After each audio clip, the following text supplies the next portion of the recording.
ప్రియమైన వారలారా, యేసుక్రీస్తు నామమున మీకు నా ప్రేమపూర్వక శుభాకాంక్షలు. ఎలా ఉన్నారు? బాగున్నారా? ఈ దినం ఒక ముఖ్యమైన సందేశము నేను మీకు చెప్పాలనుకుంటున్నాను. నేను మాట్లాడే ఈ స్థలము వచ్చి యునైటెడ్ కింగ్డమ్, ఇంగ్లాండ్ దేశంలో ఉన్న లస్కర్ అనే పట్టణములో ఉన్న ఒక బాప్టిస్టు సంఘములో ఉన్న గది ఇది. ఈ గదిలో చాలా ముఖ్యమైన విశేషము ఏంటంటే, ఇండియా దేశమునకు 1793లో మిషనరీగా వచ్చిన విలియం కేరీ అనే దైవజనులు ఆయన ఉపయోగించిన వస్తువులు ఇక్కడ ఉన్నవి. ఆయన జ్ఞాపకార్థముగా అన్నిటినీ సేకరించి ఇక్కడ ఉంచారు. ఆయన ఇండియాకి వచ్చి త్యాగముతో సేవ చేసి దేవుని కొరకు గొప్ప కార్యములు సాధించినారు.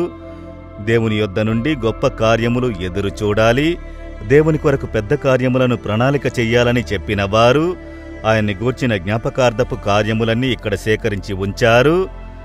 ఇక్కడ ఆయన పనిచేసిన సేవ చేసిన రోజులలో ఈ ఆలయంలో ప్రసంగించి ఉన్నారు. ఇండియాలో సేవ చేసిన దినములలో 1793లో నుండి 1834 వరకు ఆయన ఆఖరి వరకు ఇండియాలో సేవ చేశారు. ఆయన ఉపయోగించిన చైర్స్ ఉన్నవి.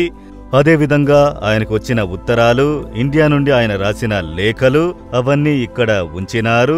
ఆయన పరిచర్య చేసిన ఈ సంఘము యొక్క మ్యాప్ ఇక్కడ ఉన్నది. సరే, ఈ దినము దేవుడు నాకేం చెబుతున్నారు అని అడిగితే, ఫిలిప్పు 3వ అధ్యాయము 14వ వచనము, క్రీస్తు యేసునందు దేవుని ఉన్నతమైన పిలుపునకు కలుగు బహుమానము పొందవలనని గురియొద్దకే పరిగెత్తుతున్నాను. ఈ దినము భారతదేశం యొక్క ఆటల దినోత్సవము అని చెప్పబడుచున్నది. అదే ఆటల వీరులను ఉత్సాహపరుచుటకు ఆటల దినోత్సవం. ఆటలాడు వారికి ఏముద్దేశముంటుంది? గోల్ కొట్టాలి, రన్నులు ఎత్తాలి, విజయం సాధించాలి, విజయంతో పరుగును ముగించాలి. ఎందుకొరకు? అందుకొరకు తమలను అనేక సంవత్సరాలుగా తయారు చేసుకుంటారు. అనేక దినాలుగా ప్రయాసపడి అదొక్కటే ఉద్దేశముగా ఉంచి పనిచేసి విజయంతో వారు చేసి ముగించి సాధించాలి అన్నదే. అదేవిధంగా విలియం కేరీకి దేవుడిచ్చిన దర్శనము ఇండియా ప్రజలకు సువార్త ప్రకటించాలన్న దర్శనము. దాన్ని మాత్రమే ఆయన ముందు ఉంచుకొని దాని కొరకు ప్రార్థన చేసి ముందుకు సాగినారు. గొప్ప కార్యములను సాధించారు. అలాగే మిమ్ములను గూర్చి దేవునికొక గొప్ప ఉద్దేశము కలదు. మీ మూలముగా దేవుడు అనేకులను ఆశీర్వదించుటకు ఇష్టపడుచున్నారు. మీ మూలముగా దేవుడు గొప్ప కార్యములు చేయుటకు ఇష్టపడుచున్నారు. మీ ద్వారా దేవుడు అనేక ప్రజలకు మేలైన కార్యములు చేసి ఆనందింపజేయనున్నారు. మిమ్ములను గురించి దేవునికొక గొప్ప ప్రణాళిక కలదు. ఆ పందెపు రంగములో బహుమతి పొందుటకు మీరు ముందుకు ప్రయాణము కొనసాగించాలి. విజయముతో పరుగును ముగించాలి, చేసి సాధించాలి. అదే మిమ్ములను గూర్చి దేవుడు ఉంచిన ప్రణాళిక. దానివైపు పరిగెత్తాలి. పౌలు అందుకే దేని కొరకు నేను దేవుని చేత పట్టబడితినో దానిని పట్టుకొనుటకు వాంఛతో పరిగెత్తుతున్నాను అని అంటున్నారు. దేవుడు నన్ను 1974లో సేవకు పిలిచినప్పుడు దేవుడు చెప్పారు, ఇతడు నా కుమారుడయ్యా, ఈ ఇండియాలో ఉన్న కోట్ల కొలది ప్రజలను చూడు. ఈ ప్రజలకు సువార్తను ప్రకటించుటకు, ఈ ప్రజలు మేలులు పొందుకొనుటకు నేను నిన్ను ఏర్పరచుకుంటుని అని దేవుడు పిలిచారు. దాన్ని బట్టి ఇన్ని సంవత్సరములు, ఈ 50 ఏళ్ళు దాన్ని విడిచిపెట్టకుండా కుడి ఎడమలకైనా తిరగకుండా నా ప్రజలకు సువార్తను ప్రకటించాలి. నా ప్రజలు యేసుని ఆశీర్వాదమును పొందుకోవాలి, ఆయన అనుగ్రహించు రక్షణ, విమోచన, స్వస్థతను పొందుకోవాలి అని దానివైపే నేను పరిగెత్తుతున్నాను. దాని కొరకే ప్రార్థిస్తున్నాను, దాని కొరకే ప్రయాసపడుతున్నాను, దాని కొరకే నా సమయమును నేను ఖర్చు చేస్తున్నాను. అది ఇంకా విజయంతో చేసి ముగించాలి అని ఒకే ఉద్దేశం మాత్రమే నా హృదయంలో ఉన్నది.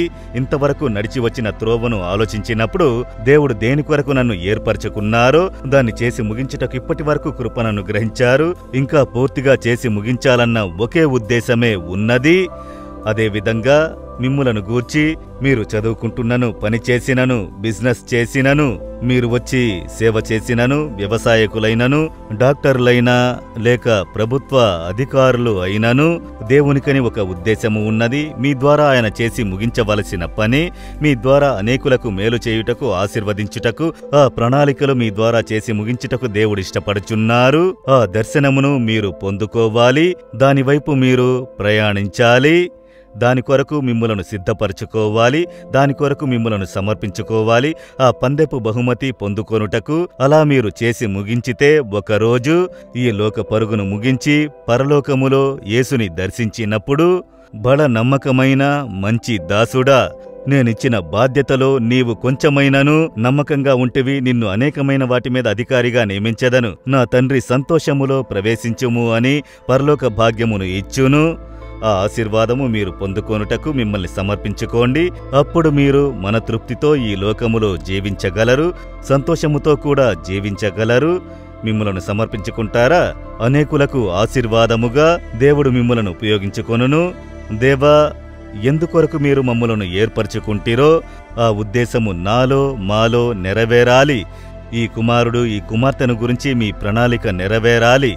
ఈరోజు వారితో మాట్లాడుము, ఒక దర్శనము కలుగజేయుము, వీరి హృదయములో క్రియ చేసి వీరిని ఉపయోగించుకొనుడు. అనేకులు వీరి ద్వారా రక్షింపబడుటకు, స్వస్థత నొందుటకు, విమోచించబడుటకు, ఆశీర్వదించబడుటకు వీరిని ఉపయోగించుకొనుడి. మీరు ఏర్పరచుకున్న ఉద్దేశమును చేసి ముగించుటకు కృపను బలమును అనుగ్రహించుము. యేసుక్రీస్తు నామములో ప్రార్థిస్తున్నాము తండ్రి. Amen, amen. Jesus redeems Telugu YouTube ఛానల్ను సబ్స్క్రైబ్ చేయండి. సబ్స్క్రైబ్ బటన్ను క్లిక్ చేయండి మరియు బెల్ బటన్ను నొక్కండి. ప్రతిరోజు కార్యక్రమ సమాచారం పొందండి.